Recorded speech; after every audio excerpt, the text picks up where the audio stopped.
नमस्कार दोस्तों, फोकस के ऑनलाइन प्लेटफॉर्म पर आप सभी का स्वागत है।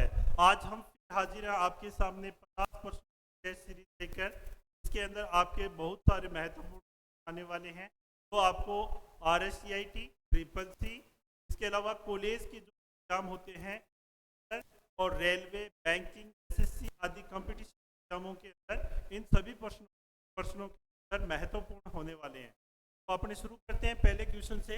पहला क्वेश्चन अपना इंटरनेट से संबंधित है। इसके अंदर इंटरनल मॉडेम किस प्रकार के कंप्यूटर इंस्टॉल होता है?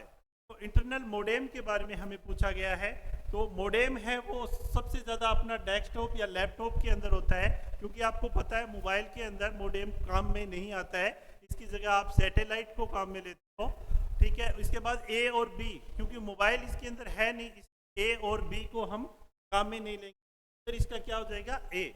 उसके बाद नेक्स्ट इसका ही पर्सन है, इंटरनेट से संबंधित है। आंतरिक मॉडेम के प्रकार है। आंतरिक मॉडेम का मतलब क्या होता है? Internal modem. Internal modem computer के अंदर पाया जाता है।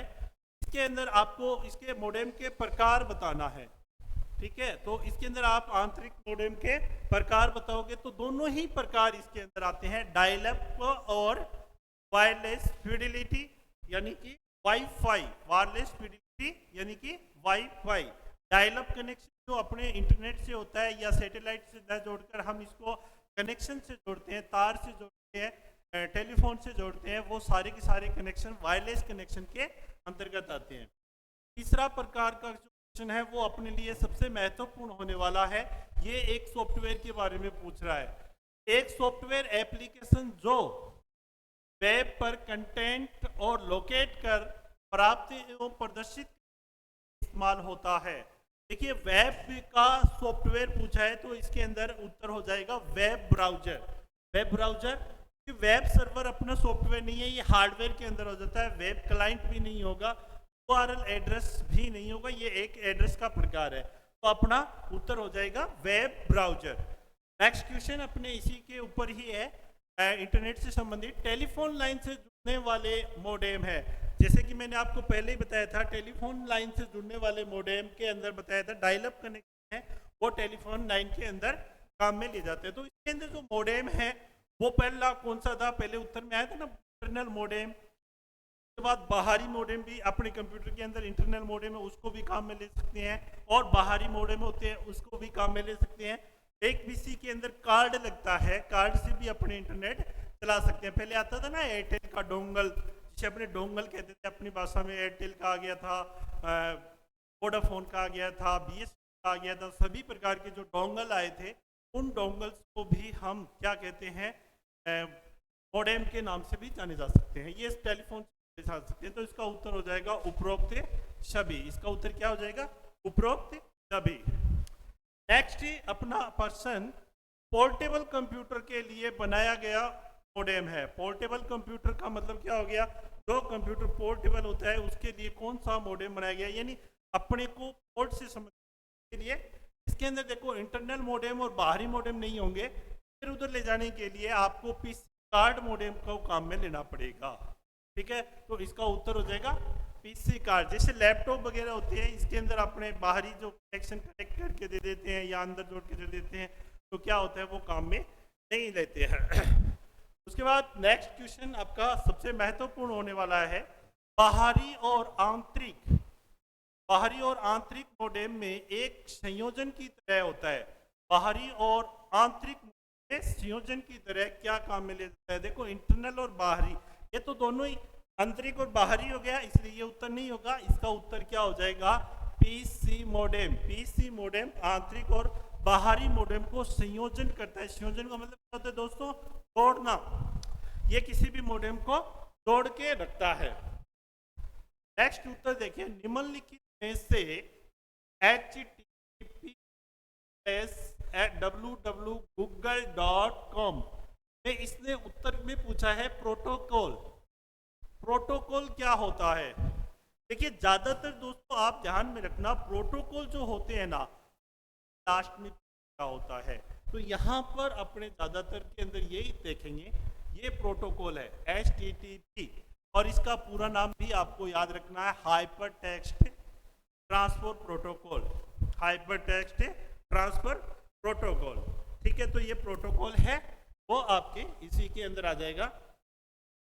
.com डोमेन, देखो डोमेन नेम होते हैं ना, डोमेन नेम होते हैं ना वेबसाइट के से जुड़ करके वेबसाइट का प्रकार बताने के लिए काम में लिया जाता है। जैसे आपको किसी भी वेबसाइट, जैसे मैं अपने फोकस वेबसाइट बताता हूँ आपको, फोकस कोचिंग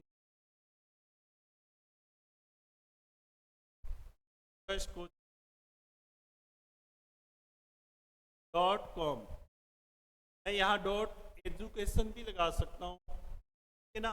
तो ये जो डॉट के बाद लगा रहा है वो अपना जो वेबसाइट है उसकी क्या लगाएगा, जो प्रकार होता है वैसे। जैसे मान लो इसमें इसने पूछा है कॉमर्शियल, मतलब कॉमर्शियल बताएगा। कॉमर्शियल को हिंदी में कहते हैं वाणिज्यिक, का मतलब उत्तर ये हो जाएगा, इसका नेटवर्क नहीं होगा, शिक्षा डोमेन नहीं होगा। शिक्षा डोमेन के लिए एजुकेशन काम में लेते हैं। तो डोमेन नेम अपने जो क्वालिटी, ये किस प्रकार की वेबसाइट है इसके बारे में अपने को बताने का कार्य करता है। नेक्स्ट देखिए दोस्तों, निम्नलिखित में कौन सा पहला व्यावसायिक वेब ब्राउजर था। यानी अपने को यहाँ पर बताना है कि पहला व्यावसायिक वेब ब्राउजर जैसे कि हम जानते हैं कि इंटरनेट के अंदर हम किसी भी कार्य को खोजते हैं तो हम ब्राउजर का सहारा लेते हैं, जिसे अपने चलाने के लिए काम में लिया जाता है। तो जो पहला वेब ब्राउजर था वो अपना नेटस्केप नेविगेटर, इसका पूरा नाम होता है, वो था।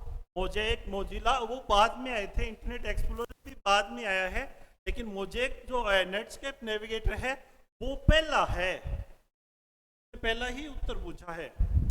निम्नलिखित में से कौन सा एक सर्च इंजन, सर्च इंजन का मतलब क्या होता है, सबसे पहले अपने को ये जानना है। सर्च इंजन का मतलब ये होता है कि अपने कोई भी किसी भी प्रकार का नाम वगैरह टाइप करते हैं वो सर्च करके अपने सामने ले आता है, उसे हमें कहते हैं सर्च इंजन। जो वेबसाइट सर्च करने के काम में ले जाता है उसे हम कहते हैं सर्च इंजन। तो आप में इसमें सर्च इंजन नहीं है, इसमें क्या पूछा है, नहीं है। और गूगल आपका सर्च इंजन है, याहू भी है, बिंग भी है, गूगल क्रोम नहीं है। क्रोम क्या होता है, क्रोम सर्च इंजन नहीं है। ठीक, क्रोम क्या है, तो ये एक वेब ब्राउजर है। क्रोम क्या है, एक वेब ब्राउजर है। नेक्स्ट क्वेश्चन देखिए, ईमेल एड्रेस में प्रयुक्त हैं, तो अपने ईमेल एड्रेस के अंदर ज़्यादातर काम में लेते हैं वो चिन्ह कौन सा है जो आप ईमेल एड्रेस के लिए काम में लेते हो। ठीक है, तो ईमेल एड्रेस के अंदर ज़्यादातर देखिए कोई ईमेल एड्रेस इसके अंदर आप कहते हो, जैसे मान लो मैंने फोकस कोचिंग @gmail.com, यहाँ पर मैंने क्या काम में लिया, @ और डॉट, और डॉट ये वाला चिन्ह है जहाँ पर हम काम में ले रहे हैं। ये कोमा है इसलिए इसको नहीं लेंगे, हैश वाला है ही नहीं, यहाँ पर कोमा लगा हुआ है, कोमा ईमेल एड्रेस के अंदर काम में नहीं लिया जाता, इसलिए उत्तर क्या हो जाएगा दोस्तों, सी हो जाएगा। नेक्स्ट जो अपना उत्तर है वो इंटरनेट से संबंधित है। एक वैश्विक एड्रेस का प्रयोग इंटरनेट पर संसाधनों का पता लगाने के लिए किया जाता है। एक वैश्विक जो एड्रेस है का उपयोग इंटरनेट पर संसाधनों का पता लगाने के लिए किया जाता है। तो क्या चीज़ है, क्या नहीं है, कहाँ से आया, ये आपको मैंने पहले ही बताया हुआ है, एक क्लास हुई थी उसमें यूआरएल का पूरा नाम मैंने आपको बताया था, आपने नोट भी किया होगा, universal resource locator, universal resource locator. ठीक है, ये एक यूनिवर्सल एड्रेस होता है जिसको अपने किसी प्रकार के संसाधन होते हैं वो खोजने काम में लिया। नेक्स्ट www 3 बार लेना है। www का पूरा नाम आप जानते ही हो, www का पूरा नाम क्या होता है, world wide web. World wide web के जनक कौन थे, यानी इसको खोजने वाले कौन थे, टिम बर्नर्स ली। बैलेंस के जनक माने जाते हैं। नेक्स्ट उत्तर, भारत के राष्ट्रीय भुगतान निगम द्वारा बनाया गया और लॉन्च किया गया कौन सा है? भारतीय जो ऐप है यानी पैसे वैसे डालने के लिए, प्राप्त करने के लिए, जैसे फोन पे वगैरह को हम काम में लेते हैं, वो भारत का जो खुद का है ना वो है रुपे। रुपे नाम का एक ऐप आता है, वो भारत ने खुद भुगतान करने के लिए लॉन्च किया है और भारत ने खुद ही इसको तैयार किया है। रुपे कार्ड का भुगतान किसके द्वारा किया जाता है? रुपे कार्ड का भुगतान किसके द्वारा किया जाता है? इसका देखो, national payment corporation of limited नहीं, India, national payment corporation of India इसका करती है भुगतान, ठीक है ना। ये कार्ड के ऊपर आप जाके देखोगे ना तो इसके अंदर आ जाएगा। देखिए, पोस एक मशीन होती है ना, जो अपने जैसे मान लो खाद्य सुरक्षा वाले होते हैं ना, दाने लाने के काम में लेते हैं, वहाँ पर जो फिंगर लगाने के लिए काम में ली जाती है, वो कौन सी होती है? वो पोस मशीन कहलाती है और इसका पूरा नाम होता है point of sale. Point of sale, ठीक है। तो पॉइंट ऑफ सेल इसका पहला ही उत्तर होता है, point of sale. POS machine का पूरा नाम क्या होता है? Point of cell.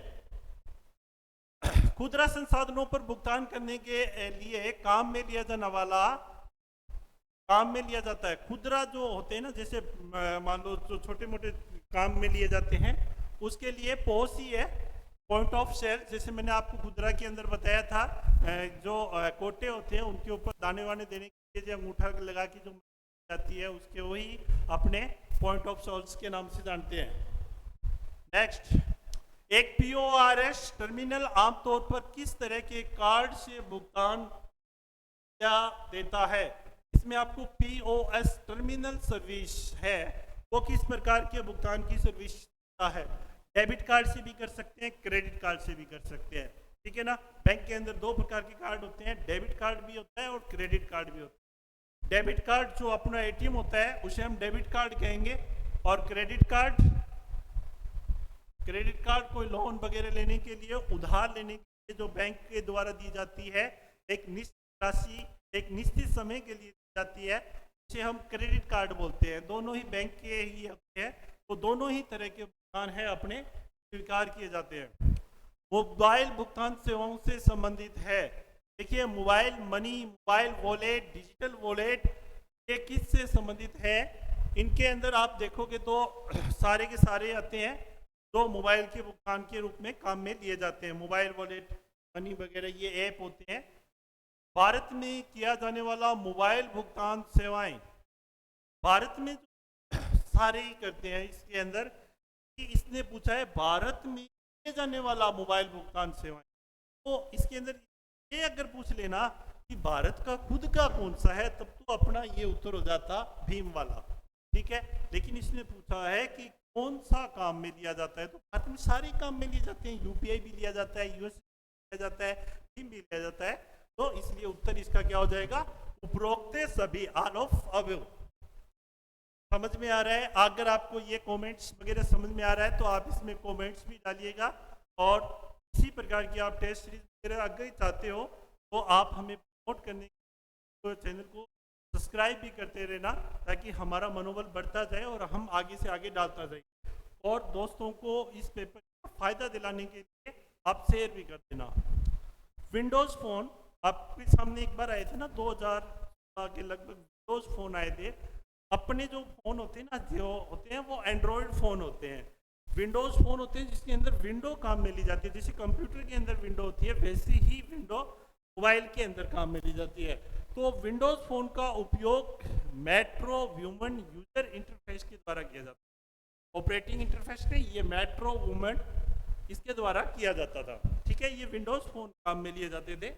अपने जो एंड्रॉयड एक्स है, देखो, संगीत, वीडियो, पॉडकास्ट खोजने, डाउनलोड करने के लिए विंडोज़ फ़ोन मेंबर जाने जाते हैं। विंडोज़ के अंदर पूछा है, तो ये चीज़ें, विंडोज़ जो फ़ोन होता है वो कहाँ से होता है?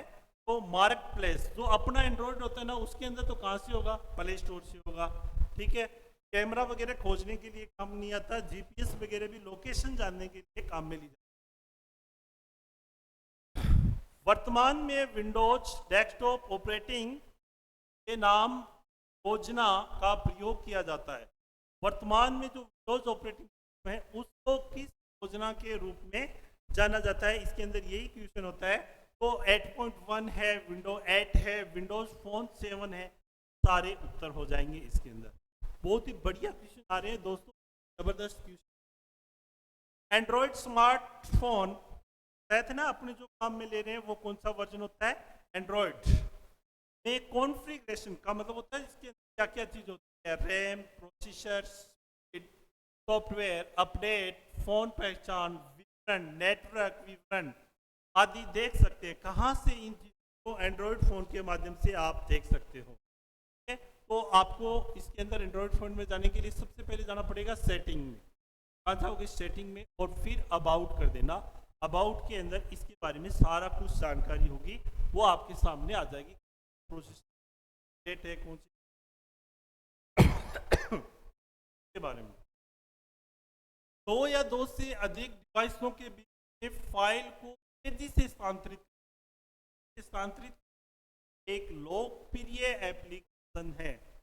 देखो, प्ले स्टोर से आप क्या कर सकते हो? प्ले स्टोर से तो कोई चीज होती है वो डाउनलोड वगैरह कर सकते हो। यस, लोकेशन जानने के लिए होता है। गूगल ऐप भी आपको लोकेशन जानने के लिए होता है। यहाँ पर शेयर इट जो एक सॉफ्टवेयर होता है उसको आप काम में ले सकते हो। बहुत ही गजब के क्वेश्चन आ रहे हैं आपके सामने।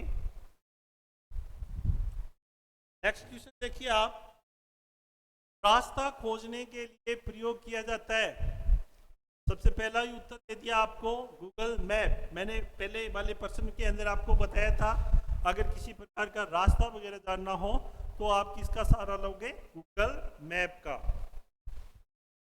उसके बाद दोस्तों नेक्स्ट अपना ये जानिए, मोबाइल में छोटी दूरी पर डाटा शेयरिंग, छोटी सी कम जगह पर डाटा शेयरिंग करने के लिए आप कौन सी चीज़ों को उपयोग में लोगे? तो इसके अंदर आप शेयर इट तो डाटा को थोड़ी दूरी के आपको ब्लूटूथ वगैरह होते हैं ना, इसके अंदर काम में लिया जाता है। Mobile data, GPS, share it ये काम में नहीं लिए जाएंगे। मोबाइल लोकेशन सेवा प्रदान किया जाता है। शुरू में बताता आ रहा हूँ, मोबाइल के अंदर लोकेशन वगैरह जानना हो तब आप कौन सा काम में लोगे? जीपीएस। जीपीएस को आप काम में लोगे मोबाइल लोकेशन के बारे में जानने के लिए। अंडू, पिछली क्रिया को रद्द करने के लिए, ये माइक्रोसॉफ्ट वर्ड से संबंधित पर्सन है दोस्तों। इसके अंदर अंडू और रीडू दो ऑप्शन आते हैं जो आपको एक पिछली क्रिया के बारे में रद्द करेगा और एक अगली, यानी जो आपकी अंडू किया हुआ है उसको समाप्त करेगा। तो एक के लिए अपना अंडू पूछा है तो अंडू के लिए कंट्रोल जेड। इसी का ही दूसरा रूप आता है रीडू, तो मैंने अगले प्रश्न में आपके लिए कहा है पिछली क्रिया को पुनः सक्रिय कर देगा ये, उसके लिए रीडू। देखो 29 के अंदर जो शॉर्टकट की काम में ले रखी है इससे कंट्रोल प्लस जेड, अंडू के लिए कंट्रोल प्लस जेड। यानी आप माइक्रोसॉफ्ट वर्ड के अंदर कोई कार्य कर रहे हो और गलती से आपसे किसी प्रकार का डिलीट वगैरह हो जाता है, आपको वापस वो लाना है तो आप कंट्रोल जेड कर दो। फिर आपको याद आए यार ये तो सही नहीं है क्या, तो आप रीडू कर दो, कंट्रोल प्लस वाई कर दो। ओके, ये कंट्रोल प्लस वाई रीडू के लिए आ गया। देखिए जिस डॉक्यूमेंट्स पर आप कार्य कर रहे हो, करंटली काम कर रहे हो जिस डॉक्यूमेंट्स के ऊपर, यदि आप सेव किया हुआ नहीं है और उसे सेव अवसर प्रदान करता है तो फाइल में जाओ, सेव कर दो, या कंट्रोल के साथ एस दबा दो तो भी सेव हो जाएगा। इसका मतलब आपका उत्तर क्या हो जाएगा? उपरोक्त दोनों। ठीक है ना, फाइल में जाके सेव कर दो या कंट्रोल एस। थोड़े मैंने जी % जानबूझ के डाले, आपको ऐसा लगे यार कुछ है, ठीक है, ऐसे ही डाल दिए। डॉक्यूमेंट को अलग फॉर्मेट जैसे documents word 98, 2003, word template, PDF आदि का ऑप्शन होता है कि इसको आप अलग से फॉर्मेट के अंदर काम में लोगे ना। जैसे कोई फाइल सेव की हुई है, आप चाहते हो दूसरे फॉर्मेट में दूसरे नाम से सेव कर लें, तब आप क्या करोगे? फाइल में जाके सेव एज कर दो या फिर F12 की होती है उसको काम में ले लो। दोनों ही काम क्या होते हैं? F12 को भी काम में ले सकते हो और इसको भी काम में ले सकते हो, तो इसका उत्तर क्या हो जाएगा? उपरोक्त दोनों। इसका उत्तर क्या हो जाएगा? उपरोक्त दोनों। ठीक है, आगे देखिए। पहले से सेव किए हुए डॉक्यूमेंट्स को ओपन करने की सुविधा प्रदान की जाती है। फाइल में जाके ओपन कर सकते हो, या आप कंट्रोल के साथ ओ दबाओगे वो भी हो जाएगा। इसमें भी आपका उत्तर क्या रहेगा? उपरोक्त दोनों। माइक्रोसॉफ्ट वर्ड है, इसके अंदर काम में आ रही है, और इसके अलावा आप कोई भी एप्लीकेशन सॉफ्टवेयर काम में लेते हो ना, तो ये शॉर्टकट की लगभग काम में आ जाती है, कुछ सॉफ्टवेयर को छोड़कर। तो जो अपने ऑफिस के लिए यूजुअली जो ऑफिस के लिए काम में ले जाते हैं, उस प्रकार के शॉर्टकट की काम में ले सकते हो आप। एक से अधिक सेलों को एक साथ सेलेक्ट करने के लिए, मान लो आपके पास बहुत सारी सेल है, इन सेलों को, सेल क्या होती है देखिए, कॉलम, वो भी अपने टेबल ये बनाते हैं, इसके अंदर जो ये चीज होती है इसे अपने क्या बोल देते हैं? कॉलम। और जो इस प्रकार की जो लाइनें होती है ना, तो हम क्या बोलेंगे? इनको हम बोलेंगे रो। ये कॉलम और रो मिलकर के तो एक डब्बे का निर्माण करती है, एक बॉक्स का निर्माण करती है, उसे बोलेंगे सेल। और आपसे प्रश्न जो पूछा गया है वो ये पूछा गया है कि एक से अधिक सेल, ये एक से अधिक सेल होगी, इन सभी को मिलाकर एक करना है, तो आप क्या करते हो? तो अब आप मर्ज करते हो, फाइल को मर्ज करते हो। तो टेक्स्ट रैप क्या काम में आता है? एक ही सेल के अंदर दो टेक्स्ट होती है, उनको एक सेल के अंदर एडजस्ट करना हो, तब आप टेक्स्ट रैप काम में लेते हो।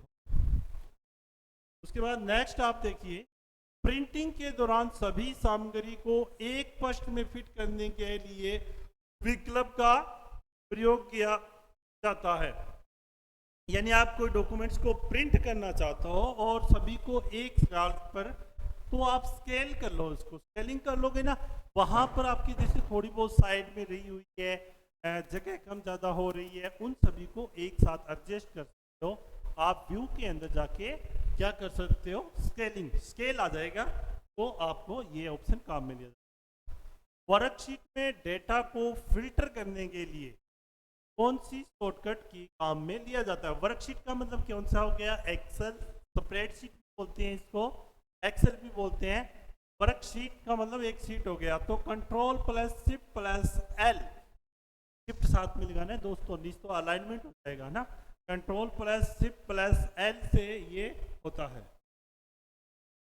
इसने पूछा है, सूत्र वो समीकरण है जो वर्कशीट वैल्यू पर गणना करता है। सूत्र वो समीकरण, एक कौन सी जो समीकरण है वो वैल्यू जानने के लिए काम में ली जाती है। सभी को वैल्यू जानने के लिए मल्टीप्लाई होता है, मल्टीप्लाई या होते हैं ना, ये वाला चिन्ह मल्टीप्लाई का हो गया, ये डिवीजन का हो गया, सब्सट्रैक्शन का हो गया, एडिशन का हो गया, ये सारे की सारे काम में लिए जाता है। कोई भी वैल्यू अपने को निकालनी है, जैसे गुणा, भाग, जोड़, बाकी करना है, सभी चीज को आप वैल्यू जानने के काम में लेते हैं।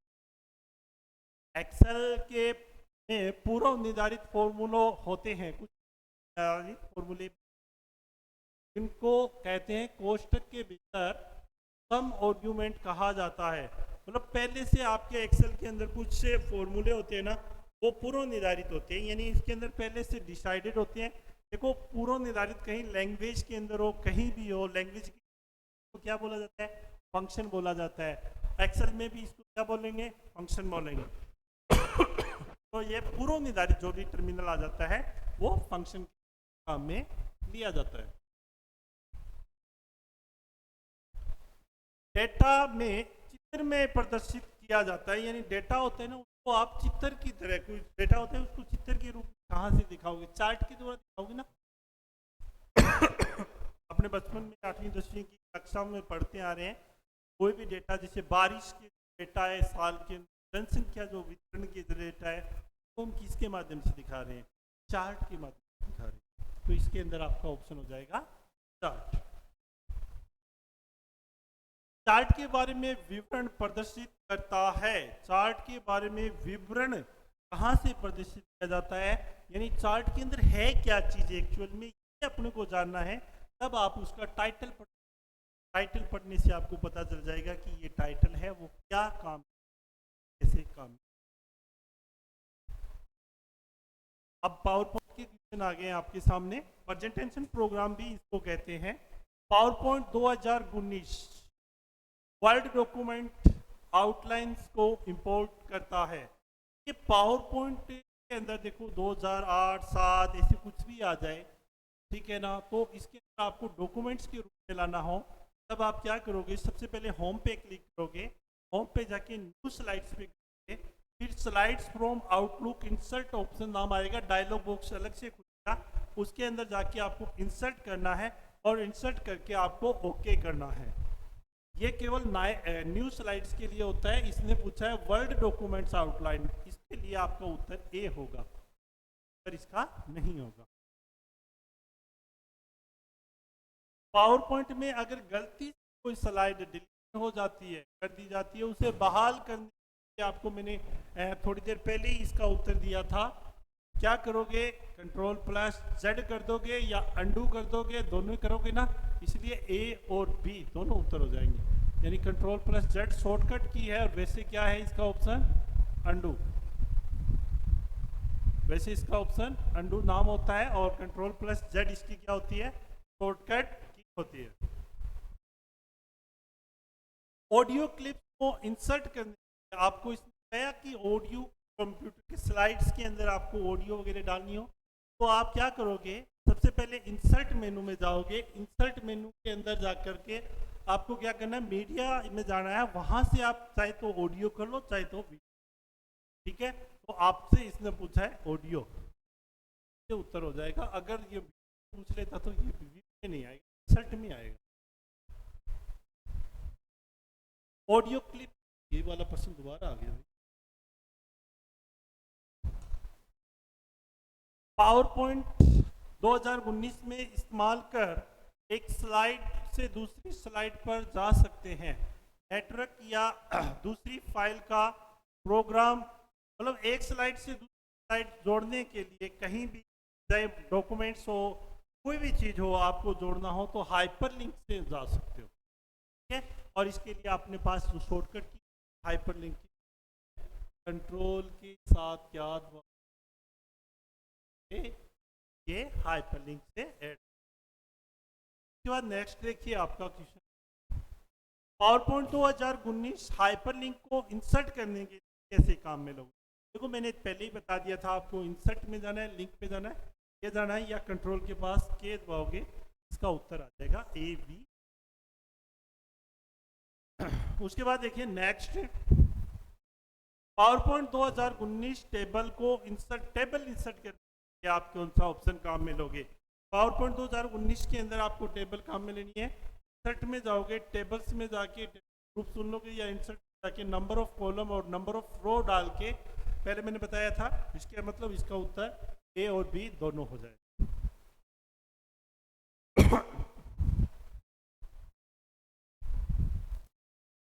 एक से अधिक स्लाइड को एक साथ साइन करना है, एक से अधिक जो स्लाइड होती है उनको आपको एक साथ साइन करने के लिए क्विक सिस्टम को काम में लेना। सबसे पहले आपको एक स्लाइड पर क्लिक करना है, कंट्रोल बटन को दबाए रखना है और अन्य फाइल को चयन करते रहना है। कंट्रोल एल्ट ये नहीं होगा, इसका मतलब ये जो कंट्रोल वाला बटन है ये वाला होगा।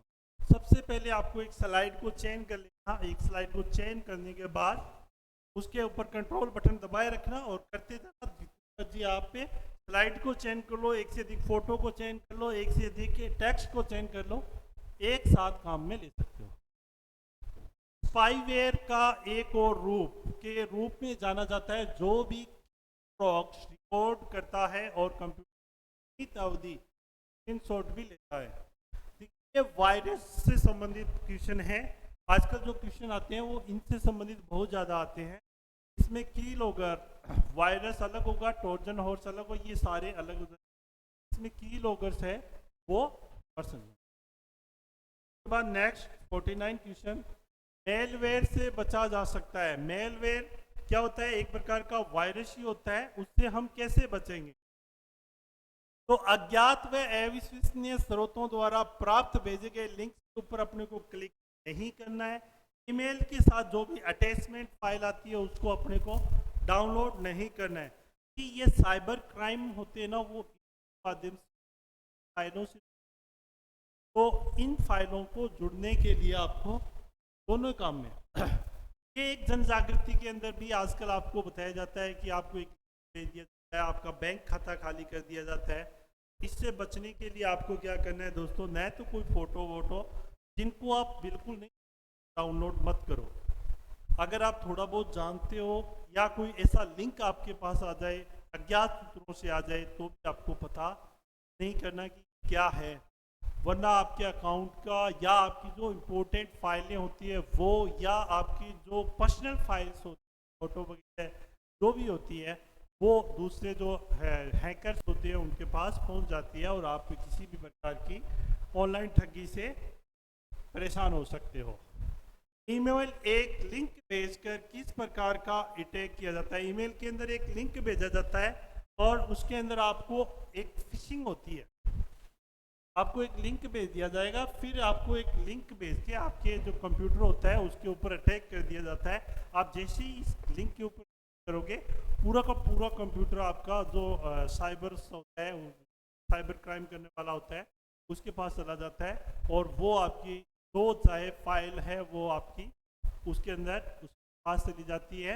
और जैसे मान लो आपके पासवर्ड वगैरह अपने कंप्यूटर लैपटॉप में सकते हैं, अपने पर्सनल डाटा से वो सारे डाटा भी इसको कर सकते हैं। तो आज के लिए दोस्तों बस इतना ही, और अधिक जानकारी और अधिक या आप हमारे इंस्टाग्राम, फेसबुक, ट्विटर, यूट्यूब आदि सभी चैनलों के ऊपर जाकर के आप हमारे बारे में जान सकते हो, और सभी प्रकार के कोर्सेज जैसे कोई भी आपको करने हो और तो आप हमारे कोचिंग सेंटर से संपर्क कर सकते हो। Thank you. जय हिंद, जय भारत।